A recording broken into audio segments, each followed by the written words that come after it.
Après une courte pause à Phnom Penh, je pars rejoindre Phu dans le Mondolkiri. Cette région frontalière du Vietnam abrite le peuple Bunong et des paysages particulièrement magnifiques.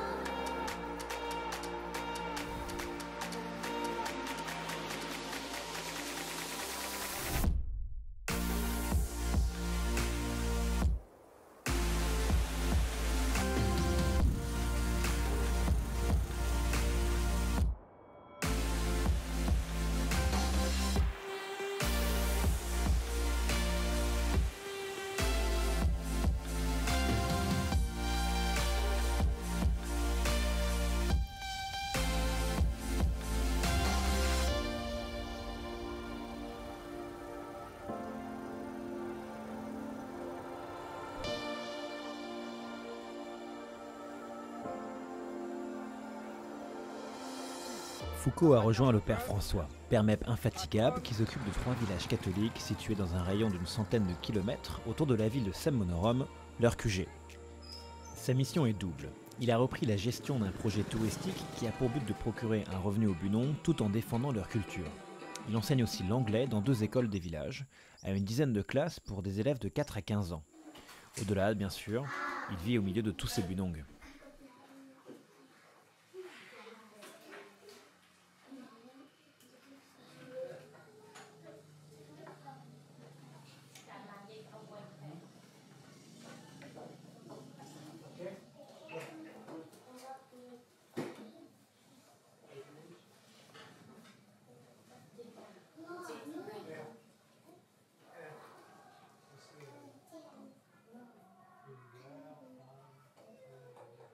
Ce qui m'a motivé à partir en mission, c'est y a 3 facteurs. Le premier, c'est l'aventure. J'aime bien cette phrase qui dit chausse tes chaussures et pars à l'aventure. C'était une chose que je voulais vraiment réaliser, un voyage seul, partir, me mettre au service des autres. Donc voilà, la motivation, la recherche de l'aventure.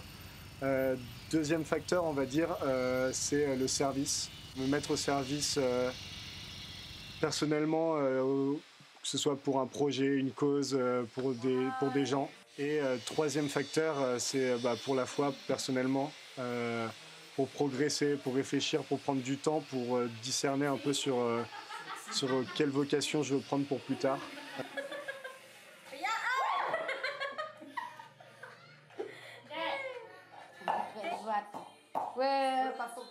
On a pas mal de projets qui sont étoffés et à concrétiser avec la création d'une guest house,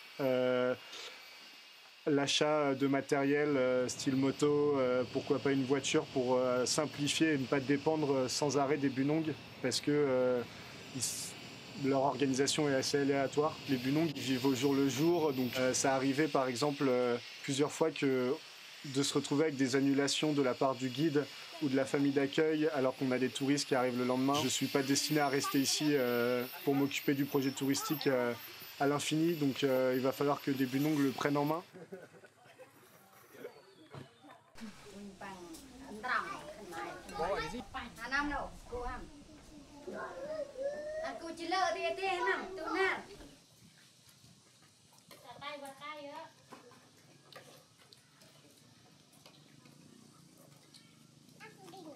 Il y a un proverbe cambodgien qui dit la joie ne l'attend pas, prends-la. Ça c'est sûr que la joie elle n'est pas toujours au quotidien dans la vie de tous les jours dans la mission, mais elle doit motiver le volontaire. Voilà, toujours chercher à soit avoir une joie personnelle ou soit à étendre la joie autour de soi, que ce soit avec les gens qu'on sert tous les jours, avec les gens qu'on rencontre, avec ceux qu'on vit. Donc la joie en mission, principalement ça va être un effort je pense, mais on la reçoit tellement facilement aussi que c'est un plaisir. Qu'est-ce qui me rend heureux dans ma mission? D'abord les gens avec qui je vis tous les jours, le cadre dans lequel je peux réaliser cette mission et surtout savoir qu'on fait ça dans un but, qu'il y a vraiment une chose au fond qu'on se cherche et qui est le don de soi et s'offrir aux autres, et ça nous remplit de joie quoi. Donc stop.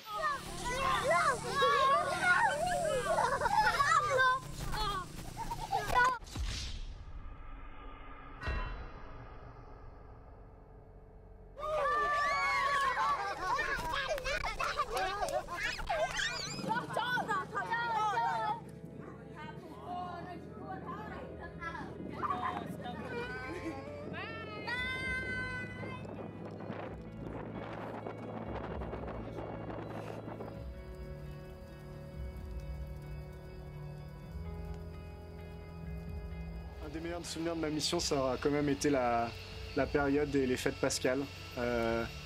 Donc j'ai suivi le prêtre dans chaque messe des célébrations pascales. Donc je les ai fait x3 dans 3 paroisses différentes.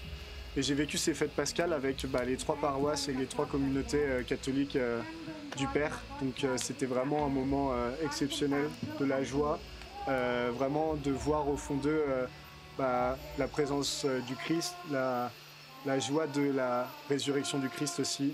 Des moments où je me suis mis au service du Père en servant la messe ou alors au service de la communauté en préparant les églises et en passant du temps avec les enfants. Et vraiment, c'était un souvenir incroyable. 9 messes en 3 jours, c'est un record personnel et c'était aussi un plaisir.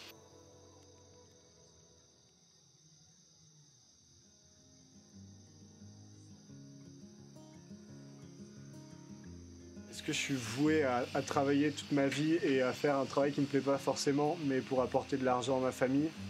Ou alors est-ce que je vais plutôt travailler, faire quelque chose qui me plaît et qui ne va pas forcément être bénéfique financièrement, mais voilà, des vocations face au travail? Est-ce que je veux travailler dans quelque chose qui m'intéresse ou je continue mes études même si ça ne m'intéresse pas? Est-ce que je veux... voilà quoi. Est-ce que je veux une grande famille? Tout ça. Je me suis donné des limites pour savoir ce que je veux faire plus tard. Je me suis dit que si vraiment mes études à la fin de mon master ça me plaît pas, il fallait pas que je continue. Je veux vraiment faire quelque chose qui me plaît. Donc pourquoi pas reconversion carrément. Je sais que avant de partir, le mariage, je m'en foutais un peu. Voilà quoi. Et en fait là j'ai vraiment réfléchi et je me suis dit qu'en fait, le Seigneur il nous appelle pas à se faire plaisir, mais aussi à créer quelque chose. Et créer quelque chose, c'est aussi le créer avec une famille, élever des enfants et tout. Plein de choses auxquelles j'ai réfléchi et je me suis donné des limites, je me suis donné des idées, des buts à atteindre. Est-ce que je les tiendrai? Je sais pas, mais en tout cas, j'ai mûri un peu ma réflexion future. Le texte sur les pèlerins d'Emmaüs, je l'aime bien. En même temps, c'est mon texte de routier, c'est normal. Avec les pèlerins d'Emmaüs qui marchent et qui marchent en fait avec le Christ sans s'en rendre compte. Et en fait, ils s'en rendent compte à la fin quand ils rompent le pain, mais en fait, il y avait le Christ qui marchait avec eux sur leur chemin. Et c'est un peu ce qu'on vit dans la vie de tous les jours. En fait, le Christ, on ne le perçoit pas forcément, mais on marche avec lui. Et encore plus ici, quand je vis au quotidien avec des personnes dans lesquelles on peut voir le Christ peut-être. Et donc, je chemine avec eux pendant mes 6 mois de mission. Et comme ces pèlerins d'Emmaüs, je m'en rends pas toujours compte, mais il est là, il est à côté de nous, dans les personnes qu'on aide ou dans les personnes avec qui on s'amuse.